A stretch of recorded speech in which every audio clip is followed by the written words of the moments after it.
Welcome to the podcast, The Great Return, Decoding the Israelite Inheritance. Now, they didn't think just to steal the land. They stole the entire label. What if I told you that the Doctrine of Discovery wasn't just a law for foreigners, but a cage designed for the original inhabitants, the ones that they reclassified as black? Why did they do it? To erase a biblical inheritance, right? Today, we stop asking for permission and start auditing the title. Me, Lenora with My History Verified, is in that chair. Let's begin to decode the trust. Welcome back to The Frequency. I'm your host, Lenora, with My History Verified, and today we are stripping away the colonial veneer of American history. We aren't talking about civil rights. We are talking about indigenous sovereign title. We are diving deep into how the children of Ananya, the technicians of truth, are using the master's own legal doctrines to reclaim the vineyards of Jacob. We're examining the 2026 executive orders, the Tyrian lineage, and the backdoor strategies to protect our soil from the BIA's gatekeeping. Now let's get into the meat of this. It would be to touch on the concept of the Doctrine of Discovery, which is a critical overview of it.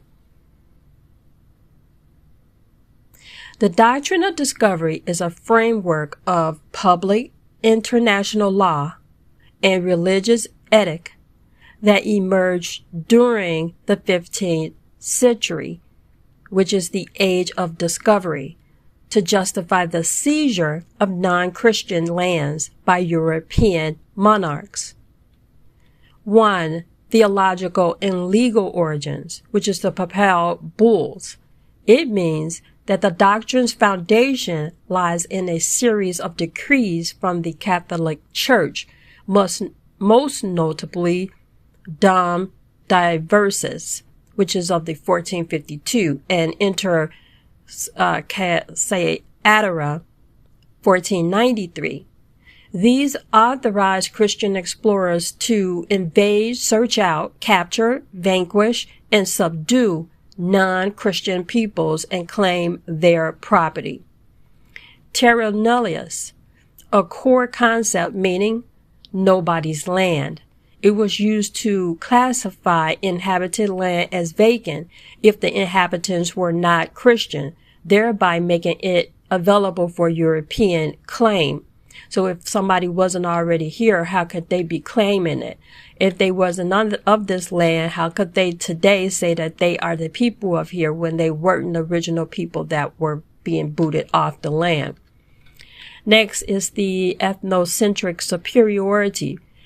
The reason for this is that the doctrine promoted the narrative that European culture and religion were inherently superior, dehumanizing indigenous populations as heathens or savages who lacked legitimate property rights. Then we get into the codification in United States law. First case will be Johnson versus McIntosh, which was about 1823. Chief Justice John Marshall formally incorporated the doctrine into U.S. federal law. The Supreme Court ruled that discovery gave European nations and later the U.S. ultimate title to the land, reducing indigenous rights to a mere right of occupancy. Then there's ongoing precedent. The doctrine has been cited as recently as 2005 in City of Shuro versus Oneida Indian Nation, where Justice Ruth Bader Ginsburg utilized it to limit indigenous land claims. Then we have the related doctrines and manifestations, and they are manifest destiny, which is a 19th century American offshoot that framed westward expansion as a divinely ordained mission to spread civilization across the continent. Then we have the Monroe Doctrine, and you see that that is currently being used today within the politics and the executive orders being issued in year 2025 and 2026. That is that the Monroe Doctrine is influenced by the discovery principles. It asserted U.S. hegemony over the Western Hemisphere against European interference. Then we have the Regalian Doctrine, a parallel principle used in Spanish colonies such as the Philippines, asserting that all lands belong to the state unless title can be traced to the crown. Then we have modern repudiation, where the Vatican in March 2023, the Roman Curia, formally repudiated the Doctrine of Discovery, acknowledging it did not adequately reflect the equal dignity and rights of indigenous peoples. The denominational actions, like groups like the United Methodist Church, the Presbyterian Church of USA, the Unitarian Universalist Association, have issued formal condemnations and participated in acts of repentance. Let's remind ourselves of the specific regional impact, the Western frontier. In the American West, these doctrines converged to justify the Plain Indian Wars because indigenous hunting and gathering were not viewed as cultivating the land under discovery and manifest destiny principles. The land was often treated as effectively vacant and open for seizure by the U.S. military and speculators.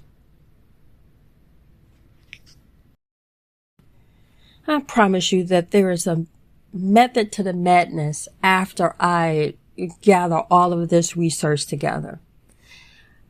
Now let's get into the federal trust responsibility, which is a legally enforceable fiduciary obligation under which the United States has charged itself with moral obligations of the highest responsibility to protect tribal treaty rights, lands, and resources. Now, while it originated in the Marshall Trilogy as a paternalistic guardian-ward concept, it has evolved into a complex mechanism for modern litigation. Now, that is the fiduciary standard in litigation. Let's get into modern courts. The trust responsibility is not a generalized moral duty, but a judiciary enforceable fiduciary standard. One example is specific versus general trust. The Supreme Court has clarified that a general trust relationship exists, but for a tribe to win a lawsuit for money damages or specific performance, it must point to a specific statute, treaty, or regulation that creates a conventional trust. Then we have the sovereign trustee. Unlike a private trustee, the U.S. government is a sovereign trustee. This means courts often defer to the executive and legislative branches, holding that government's duties are governed by federal law rather than the common law of private trusts. Let's get into some landmark cases. All right, so some of the landmark constraints. One, for example, is the Arizona versus Navajo Nation of 2023. It is a pivotal shift which occurred with this decision, which significantly narrowed the scope of fiduciary duty in the absence of explicit mandates. 1. No affirmative duty. The court ruled that the U.S. does not have any affirmative duty to take steps to secure water for the Navajo Nation, even if the tribe has reserved water rights, because the 1868 treaty lacked specific rights creating or duty imposing language regarding water. The impact on the litigation is that it established that the government is not required to be proactive in managing trust assets unless a law explicitly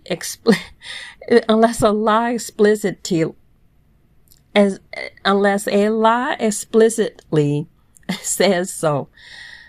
A major blow to tribes everywhere. Tribes were seeking to compel federal action on resource management. Then we have modern litigation trends, like, for instance, the year 2024 through 2026. Contract support costs. In the 2024 through 2025 term, cases like Becerra versus San Carlos Apache tribe reinforced the government's duty to fund tribal health care fully, interpreting the Indian Self-Determination and Education Assistance Act, ISDEA, as a mandatory obligation rather than a discretionary one. Now, I promise you that even though these are Western tribes, many of these Western tribes began as the original chiefs of the Eastern tribes that fled west because they were either fighting with other tribes and or fleeing wars against the whoever the government was invading. It could have been the British, it could have been the Portuguese, it could have been the Spaniards on the East Coast. So we have to keep in mind that these cases are here, but they also reflect all tribes and how we can utilize precedent cases to educate ourselves on how to move forward with gaining sovereignty or gaining our identity back as indigenous individuals. All right, so we also have the erosion of sovereignty, which is a Castro-Huerta case of 2022. And this case is Oklahoma versus Castro-Huerta. The decision continues to impact litigation by allowing states' current jurisdiction on tribal lands, which critics argue undermines the federal government's exclusive protective trust role. Then we have the executive oversight of that case, and it states as of late 2025 and early 2026, tribes are increasingly filing amicus briefs to prevent the freezing of federal programs, arguing that such pauses violate the government's fundamental trust and financial obligations. Then we have the trust as the shield versus sword. The shield is actually used by the government to justify its authority over tribal affairs and to defend its actions as being in the best interest of tribes. The sword used by tribes in litigation to hold the government accountable for the mismanagement of trust funds, lands, in other words, the Cobell settlement or natural resources. Now, as you look and as you listen to all of this, and you see that it appears that there's a tribe that's fighting for its land rights, and that they are already recognized or federally recognized. You have to think about how you fit in this and how you were exchanged from all of this inheritance. Okay, the identity theft as well as the land theft. All right. So you have to tie it all in. Let's get to all of this. Now, if you're seeking to reestablish indigenous status after historical reclassification, particularly those identifying with the Israelite Tyrian lineage and claiming indigenous American origin, I promise you it's going to get all better in these podcasts. I promise you I got a lot of meat for you. The legal pathways in early 2026 are complex. These strategies must navigate a federal system that differentiates between racial identity and political tribal status. Now, you have a lot of people talking about allodial titles, land patterns, and because a person or you cannot comprehend or you're not on that level yet, you have a tendency of disregarding it, pushing yourself at the end of the line to be assisted with this. I have not been on board with allodial titles or land patterns, even though I've came across them. I knew to personally pursue them, but as a collective, I always thought it was an individual process because there are so many ancestors and there's so many documents, there's so many land violations with the 4,096 great-grands and the parents alone, not to mention their children coming down the line. All right. So first of all, you have to identify with the Israelite Tyrian lineage and claiming indigenous American origin, which is the legal pathways in early 2026, which are complex. Everybody else can claim it when they shouldn't. So what harm is it of you? We must see.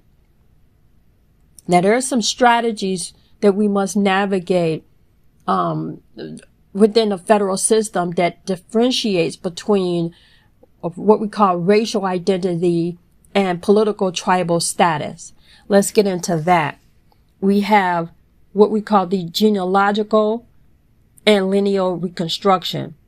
Now, because the BIA does not conduct research for individuals, the proof of burden rests on the claimant, which is you and I, to demonstrate descent from a recognized tribal member. What that does is reverse paper genocide. Legal strategies involve challenging historical records where ancestors were reclassified as Negro or colored. This requires negative evidence research, tracing ancestors through birth certificates, census records, and even wills where they may have been listed as property to find their original tribal affiliation before reclassification. Then we have the DAWs and historic rolls, which is for the if we direct it towards the 5 civilized tribes and others, which are the claimants who must prove lineal descent from an ancestor on the DAW's roll or other official censuses.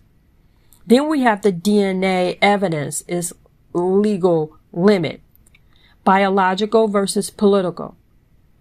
Federal law and the BIA generally do not accept DNA tests as proof of tribal citizenship. Tribal sovereignty.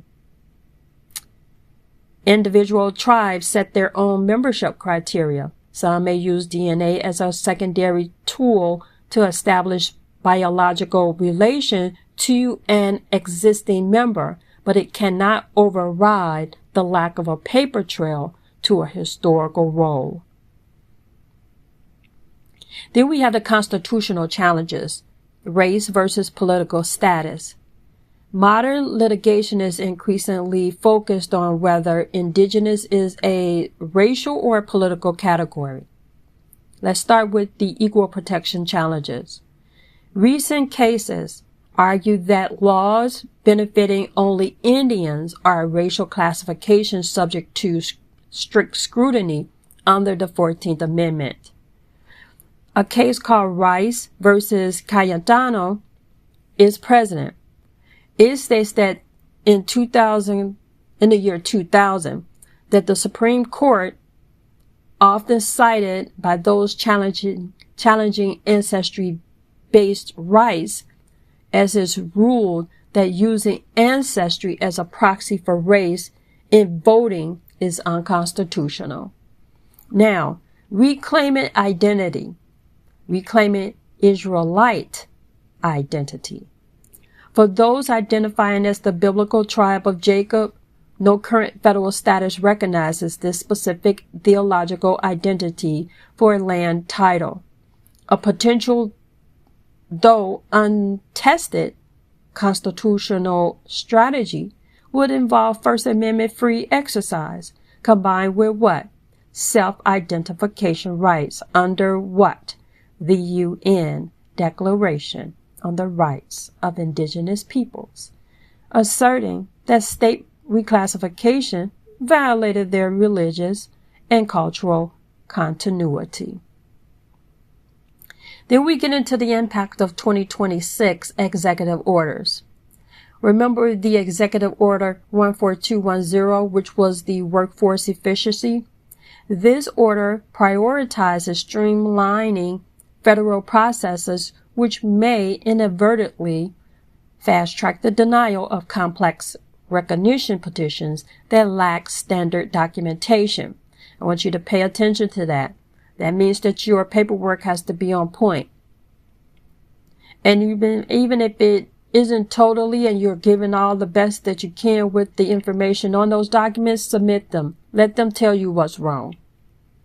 Then we have the rescission of equity mandates, the removal of Executive Order 14112 in 2526, which means that federal agencies are no longer strictly mandated to harmonize their actions with tribal trust responsibilities, making it harder for unrecognized or reclassified individuals to compel BIA assistance in land disputes. So they already know that the reclassified are coming for the land. This is 2025-2026. 24/7 verification system in 2026. A new verification division launching in 2026 aims to enhance administrative support, but it may also serve as a more rigid digital gatekeeper for those whose ancestry does not match existing electronic federal records. In summary, for the reclassified Black Indigenous person, the primary legal hurdle is that the U.S. recognizes tribes as political entities, not racial ones. Reestablishing status requires bridging the gap between biological Israelite ancestry and documented tribal citizenship in a climate where federal 2026 policies are shifting toward administrative rigidity.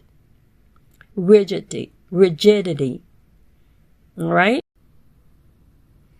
right. Do you know that the utilization of heirs property laws represents a sophisticated strategic pivot for reclassified indigenous families, who is the Israelitarian lineages, who have been written out of BIA protections. Because the BIA only exercises fiduciary duty over trust land held by the government for recognized tribes is what that is. Families whose lands were reclassified as private or Black-owned must use civil property law to defend their ancestral inheritance. So how do we do it? 1. Uniform Partition of Heirs Property Act, which is the UPHPA. As of early 2026, we're in January, and they're already talking about this. The Uniform Partition of Heirs Property Act has been adopted by the majority of southern states. It serves as a critical backdoor defense, preventing forced sales. Traditionally, developers would buy a small share from one disgruntled heir and force a partition by sale of the entire estate. The UPHPA mandates a right of first refusal, allowing other family members to buy out the developer's share at a fair market value. Sentimental value over market value. The act allows judges to consider sentimental and ancestral value when deciding whether to divide land physically rather than selling it. For reclassified indigenous families, this is the only legal venue where their historical connection to the soil is given weight outside of BIA recognition. Then we have the USDA heirs property relending program.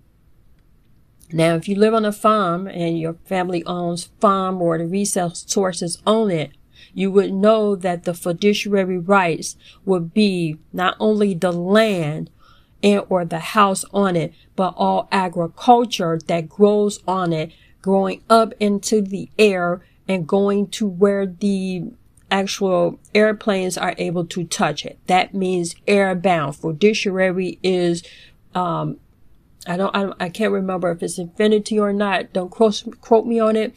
But that's where fiduciary rights go.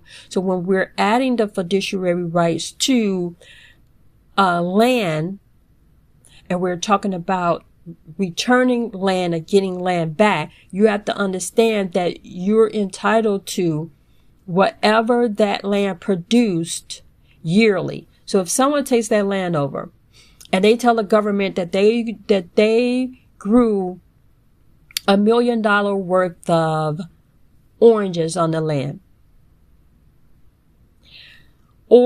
and they produced orange juice, and they report the cost, they report the profit from that. That's fiduciary rights. You own the land, the vegetables that grow, the raw, produce that grows on the land, the trees, the animals that help it grow. You own all of that. So we're going to continue. Let's get back into the USDA heirs property relending program. Now, the USDA heirs property relending program is being utilized in 2026 to bypass the BIA's refusal to recognize non-enrolled status. Here's how this is going to help you. Establishing clear title. This program provides loans to heirs to resolve title issues by clearing the title through the USDA rather than the BIA. Families can secure their land as fee simple property, which, while taxable, is legally shielded from the termination risk associated with federal tribal status. Then you have the resource management. Once a title is cleared via the USDA, families can assess conservation and agricultural grants to manage resources like timber and water that the BIA will otherwise restrict to recognized tribes only. Then we need to get into the Israelite cultural defense in civil court. In southern courtrooms, reclassified families are beginning to use the affidavit of ancestry combined with UPHPA protections. Genealogical preservation. Since they cannot access the BIA's Office of Trust Services, families are creating private land trusts. By placing the heir's property into a private trust, they can define membership based on Israelite lineage rather than federal blood quantum. And welcome to my podcast with your host Lenora, better known as my history verified.